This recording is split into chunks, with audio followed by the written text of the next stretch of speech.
청주고등학교 1학년 친구들 안녕하세요. 한국사 선생님입니다. 지난 영상에서 우리는 흥선대원군의 개혁정치와 통상수교 거부 정책에 대해 살펴보았습니다. 이번 영상에서는 이제 통상수교 거부 정책이 끝나고 드디어 조선도 개항을 하게 됩니다. 다른 나라와 교류를 하기 위해 조약도 맺고요. 항구를 열어서 이제 통상수교를 본격적으로 하게 되는 시점이 언제냐? 바로 1876년 강화도 조약을 체결하면서 우리는 개항을 하게 됩니다. 자, 그런데 어떻게 흥선대원군 때 그렇게 나라의 문을 꼭꼭 닫고 세국 정책으로 부를 정도로 통상수교를 거부했던 조선이 어떤 상황에서 강화도 조약을 체결하게 되었고 그 내용이 무엇이고 또 강화도 조약이 불평등 조약이라고 하는데 어떤 점이 문제가 되는지 또 그러한 문제점은 이후 조선에 어떤 영향을 미쳤는지 이번 영상에서 한번 살펴보도록 하겠습니다. 자, 학습지 4쪽을 준비해 주시고요. 먼저 그 당시 조선의 상황 그리고 일본의 상황을 살펴보도록 하겠습니다. 흥선대원군이 집권하던 시기에도 이제 조선의 문은 닫혀 있었지만 조선 내부에서 다른 나라와 교류를 하자고 주장하는 사람들이 있었습니다. 그런 주장을 통상개화론이라고 하고요. 그런 주장을 하는 사람들을 통상개화론자라고 부르는데 대표적인 인물로는 박규수가 있습니다.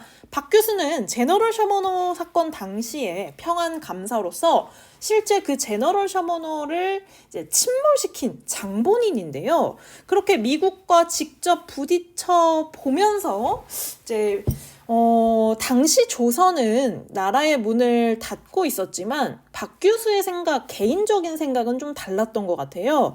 실제로 이제 박규수의 할아버지가 북항론을 주장했던 박지원인 걸 알고 계시나요? 이제 박지원도 그 당시 조선이 병자호란 이후에 청나라에게 굴욕적으로 항복을 하고 이제 조공 책봉 관계를 맺으면서 사대 관계를 맺으면서 좀 이제 대부분의 사람들은 청나라에게 복수를 하자, 청나라를 정벌하자 이런 생각을 가지고 있었던 한편 박지원 같이 이제 청나라에 실제로 사신으로 왔다 갔다 했던 사람들 중에서 일부는 청나라의 그 발전된 문물을 조선이 빨리 받아들여서 우리도 발전을 해야 된다라고 주장을 했던 사람들이 실제로 있었어요. 그런 아마 할아버지의 그런 생각이 손자인 박규수에게까지 조금은 영향을 미치지 않았나 이런 생각을 하게 됩니다. 실제 이제 박규수가 썼던 글에 보면 이제 미국에 대해서 굉장히 좀 긍정적인 입장을 취하고 있는 걸 볼 수 있어요. 미국과 이제 교류를 주장하고 있는 이런 글을 또 썼는데요. 한번 읽어볼게요. 미국 측에서 비록 수호의 말이 없더라도 우리가 마땅히 먼저 해결해야 할 일은 미국과 교분을 맺고 이제 교류를 하고 견고한 맹약을 체결함으로써 이제 국제사회에서 고립되는 그런 안 좋은 일은 이제 좀 피해야 된다라고 주장을 하기도 했고요. 또 한편으로는 이제 미국에 대해서 좀 긍정적인 또 입장을 보이고 있죠. 최근에 미국이 이제 조선과 조약을 맺을 것을 원하고 있으므로 그들과 연결해서 화를 막아야 된다. 뭐 이런 글을 또 쓴 걸 보면 박규수 그리고 이제 그와 또 교류했던 오경석 또 유홍기 같은 사람들은 문이 닫혀 있는 상황에서도 문을 열자고 주장했던 통상개화론자로 볼 수 있겠죠. 자, 한편 조선에서는 공식적으로 문이 닫혀 있지만 안에서는 문을 열자고 주장하는 사람들이 있었고 이제 바깥에서 실제 조선의 문을 열게 된 일본은 어떤 상황이었나 한번 볼게요.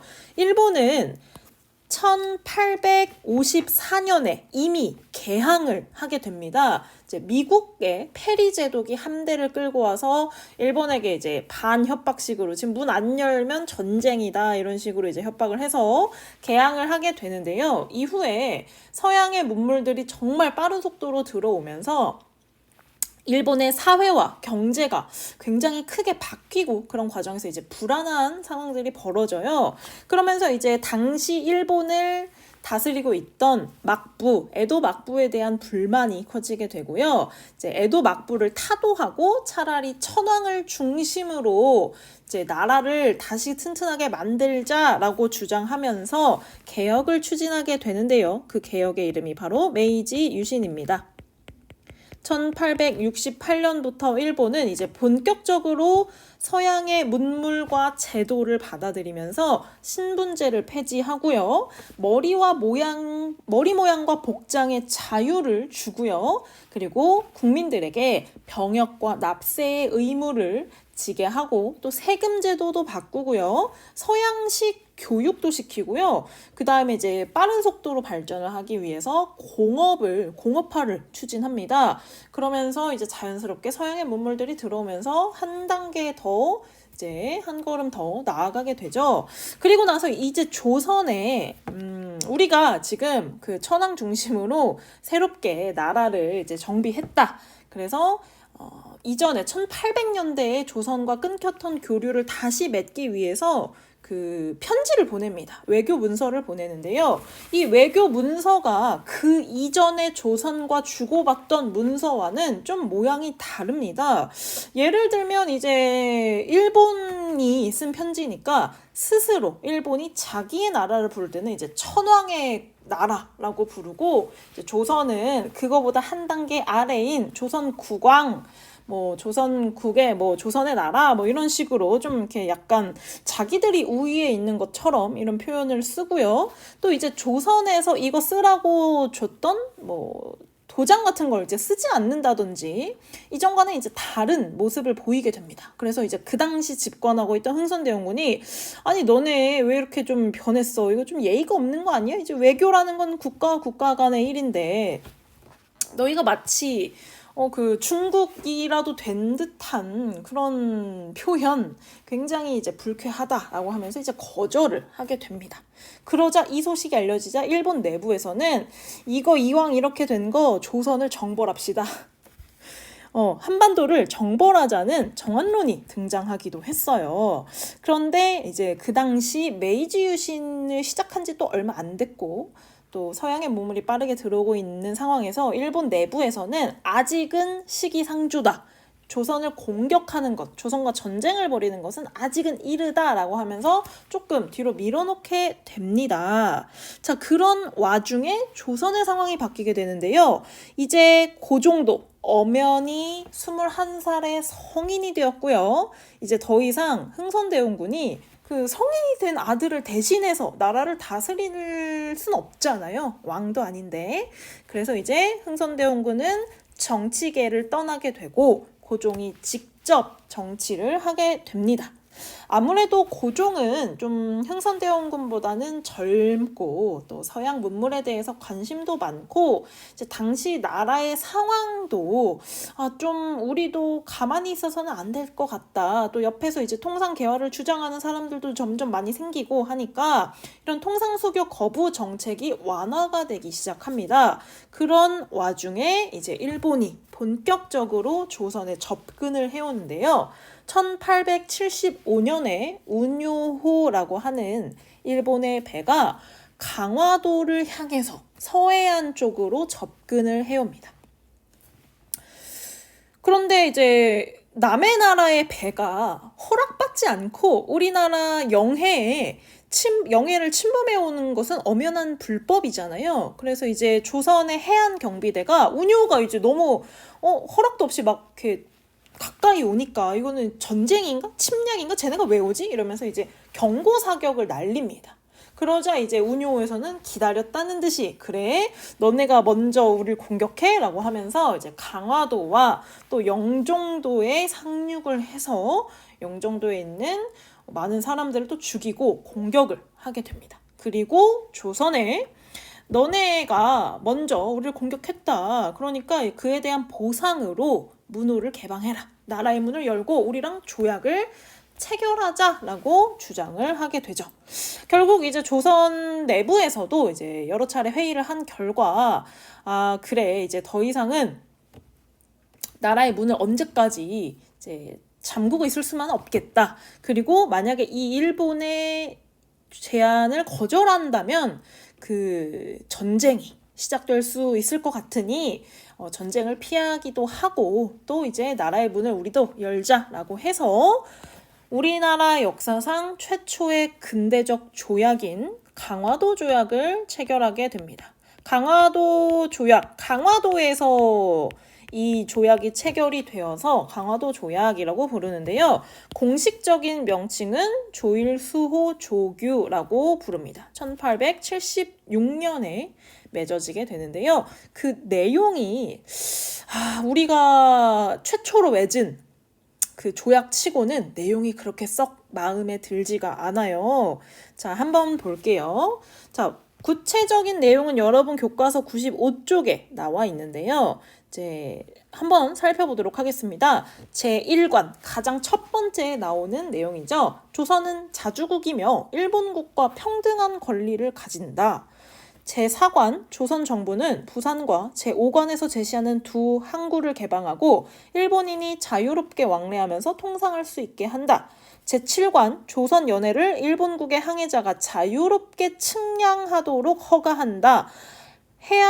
양국 국민은 각자 임의로 무역을 하며 양국 관리는 조금도 이에 관여하거나 금지 또는 제한하지 못한다. 제10관 일본국 국민이 조선국이 지정한 각 항구에 머무르는 동안 죄를 범한 것이 조선국 국민에게 관계되는 사건일 때는 모두 일본국 관원이 심판한다라고 내용이 되어 있는데요.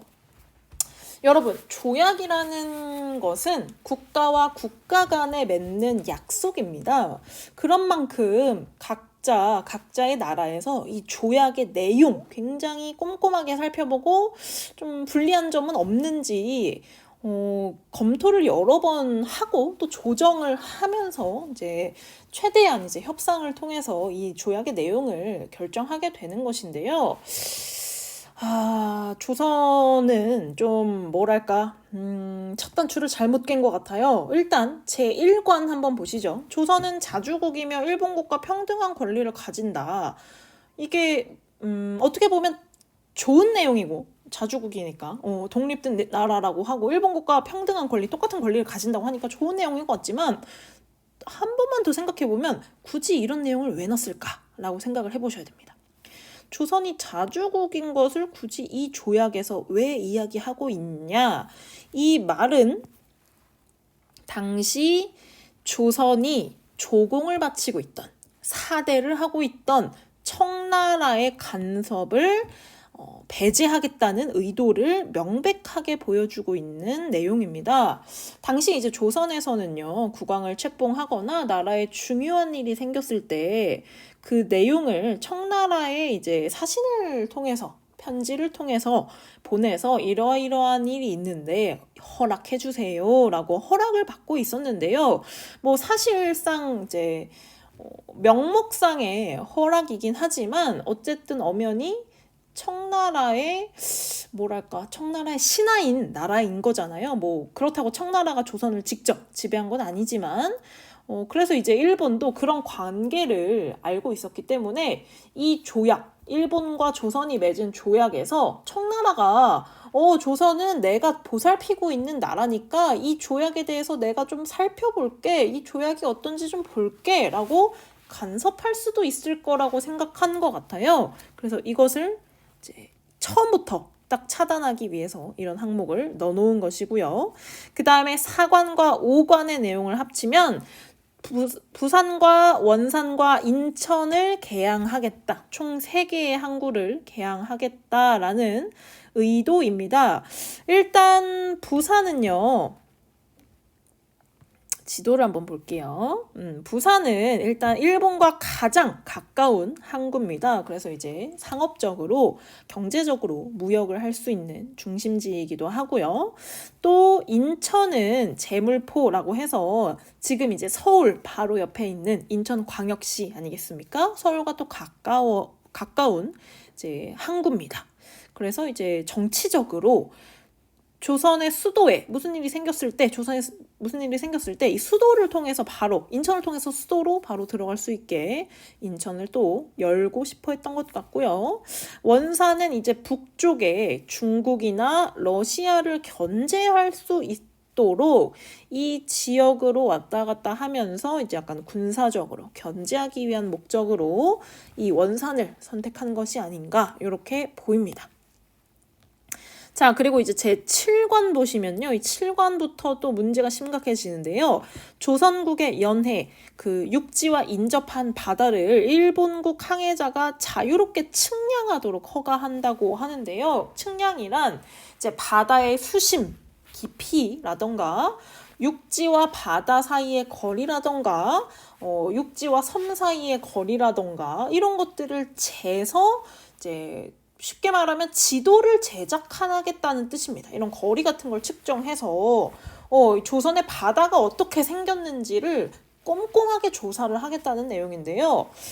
지금이야 다양한 일반 회사에서 이제 상업 회사나 이런 데서 바다를 측정하고 하기도 하지만 이 당시에는 일본에 그런 기관 자체가 없었고요. 쉽게 말하면 군대를 보내서 너네 바다 어떻게 생겼는지 미리 조사 좀 하겠다. 그래갖고 만약에 우리 둘 사이에 전쟁이 터지면 그 지도를 보고 조금 더 정확하게 침략을 할 수 있는 그런 준비를 하겠다는 것이죠. 자, 그래서 제7관의 내용은 조선 연안에 대한 해안 측량권을 허용하면서 조선의 영토 주권을 침해한 명백한 불평등 조약입니다. 여기에 밑줄 안 쳤군요. 조선이 맺은 최초의 조약이자 근대적 조약인데 불평등하다. 그 대표적인 내용이 이 해안 측량권에 담겨 있고요.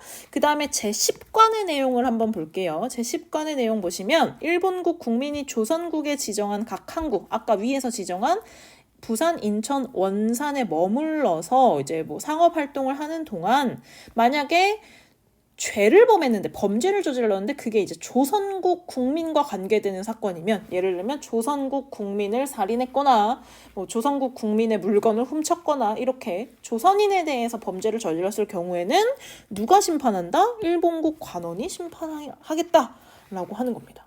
아니 조선에서 엄연히 일본인이 조선에 와서 조선인에 대한 범죄를 저질렀는데 법은 일본 법에 따라서 재판도 일본에서 하겠다는 겁니다. 그러면 그게 공정한 재판이 될까요? 조금 걱정이 되죠. 이러한 내용을 뭐라고 하냐? 영사재판권이라고 합니다. 또는 다른 말로 이렇게도 표현하는데요. 치외법권이라고 합니다. 치외법권.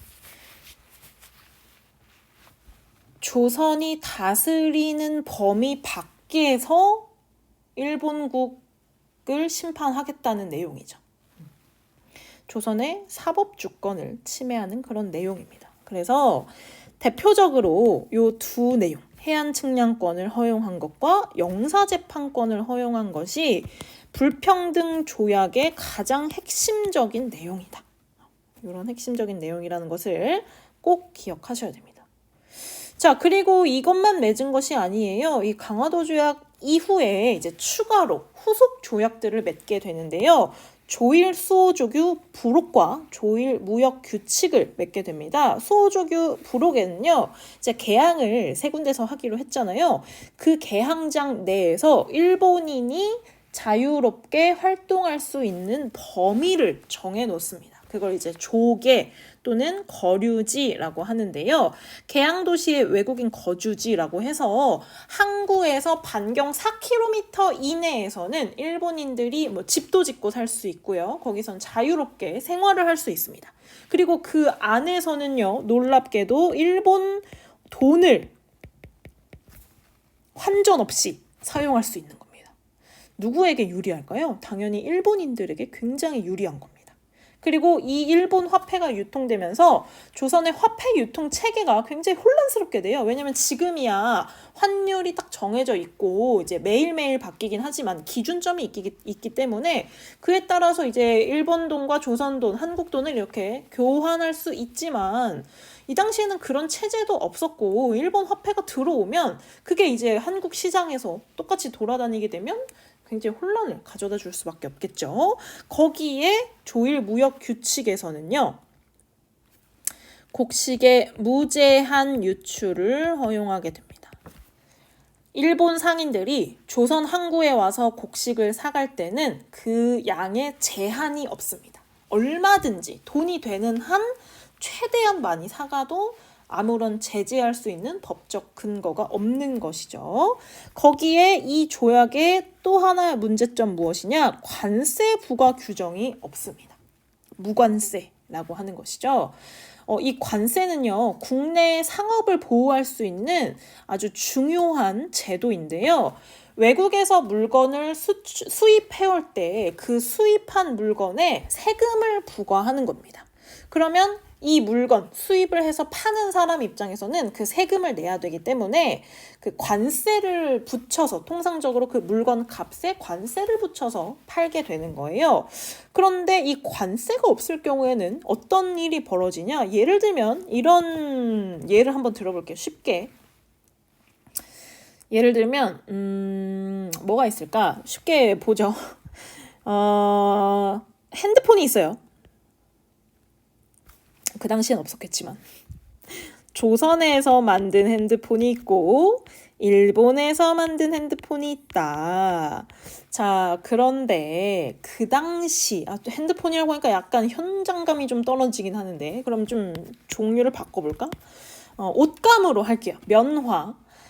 조선에서도 이제 목화를 길러서 그걸로 이제 실을 뽑아가지고 옷을 만들잖아요. 면 옷을 만드는데 이 당시 조선은 아직 수공업이야. 수공업. 아직 이제 공장이나 기계가 들어오지 않았죠. 그러다 보니까 양의 한정이 있겠죠. 만들 수 있는 양이 그렇게 많지 않잖아. 반면에 일본은 이미 공장이 들어서 있는 그 산업혁명의 단계를 이미 시작을 했기 때문에 이 옷을 공장에서 대량으로 찍어낼 수 있다. 그러다 보면 대량 생산을 하게 되면 물건의 가격이 어떻게 될까요? 굉장히 저렴해지겠죠.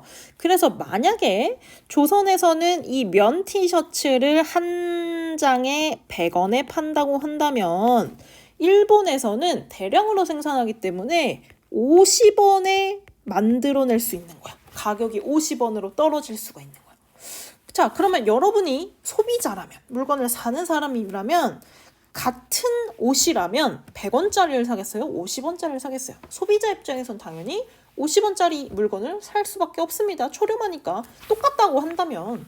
자, 그런데 그렇게 되면 사람들이 다 일본 물건을 살 거 아니야? 그래서 그럼 조선의 이 수공업 제품은 다 시장에서 팔리지 않으니까 문을 닫게 되겠죠. 망하게 되겠죠. 조선 상인들이. 이런 걸 보호하기 위해서 관세를 붙이는 겁니다. 관세를 붙여서 예를 들면 관세를 100원을 붙여. 그러면 실제 시장에서 판매 가격은 150원이 되는 겁니다.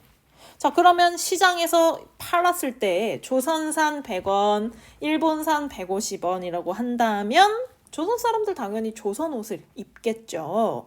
자, 그런데 문제는 뭐다? 관세 부과 규정이 없었다는 것입니다. 그래서 어떤 물건에 대해서는 일본의 가격이 너무나 저렴할 수밖에 없어요. 일본의 물건이. 그러면 조선의 이 물건은 생산을 더 이상 하지 못하게 되는, 경제적으로 타격을 받게 되는 문제가 생기는 것이죠. 자, 이렇게 첫 단추를 꿰었는데요. 이 당시에는 사실 조선이 조약을 처음 맺은 거긴 하지만 이제 중국을 통해서 조약이라는 것이 무엇인가에 대해서 이미 알고 있었어요. 그런데 문제는 뭐냐면 머리로는 이해했지만 가슴으로는 이해하지 못했다. 그러니까 이론적으로는 아는데 이게 실제로 문제가 될 거라는 생각을 못했던 것 같아요. 그래서 이제 관세 규정 같은 경우에도 처음에 관세를 부과할 필요가 없다고 생각했어요. 왜냐하면 이 조약이 뭐 새로운 어떤 약속이 아니라 그냥 이전에 일본과 조선이 교류했던 것처럼 그냥 그 정도 수준일 거라고 예측을 했기 때문에 이 무관세 규정이 나중에 어떤 영향을 미칠지 그 당시엔 알지 못했죠. 그리고 나서 이후에 이제 두 번째로 조약을 체결하게 되는데요. 두 번째 조약을 체결한 상대는 바로 미국입니다. 1882년에 미국과 조선이 체결한 조미 수호통상조약은요, 우리가 서양국과 맺은 최초의 조약입니다.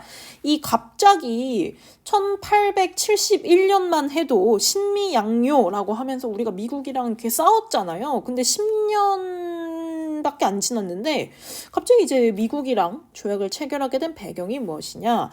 일단 청나라가 적극적으로 개입을 하게 됩니다. 청나라 조선한테 지금 우리 동아시아 지역에 이제 서서히 다가오고 있는 러시아라던가 또 일본이 서서히 이제 너네랑 조약을 맺지 않았냐라고 하면서 이 러시아와 일본이 너희를 노리고 있다. 그런데 그런 걸 좀 막고 조선이라는 나라가 영원히 자기 신하였으면 좋겠는 거죠. 청나라 입장에서는. 그래서 러시아를 좀 견제하기 위해서 조선한테 러시아를 견제하기 위해서 네가 해야 할 일이 몇 가지가 있는데, 첫 번째는 우리랑 친하게 지내는 것이고, 두 번째는 일본과 결탁하는 것이고, 세 번째는 미국과 연합하는 것이다 라고 쓴 책을 조선에 줍니다. 그 책의 제목이 뭐냐? 조선 책략.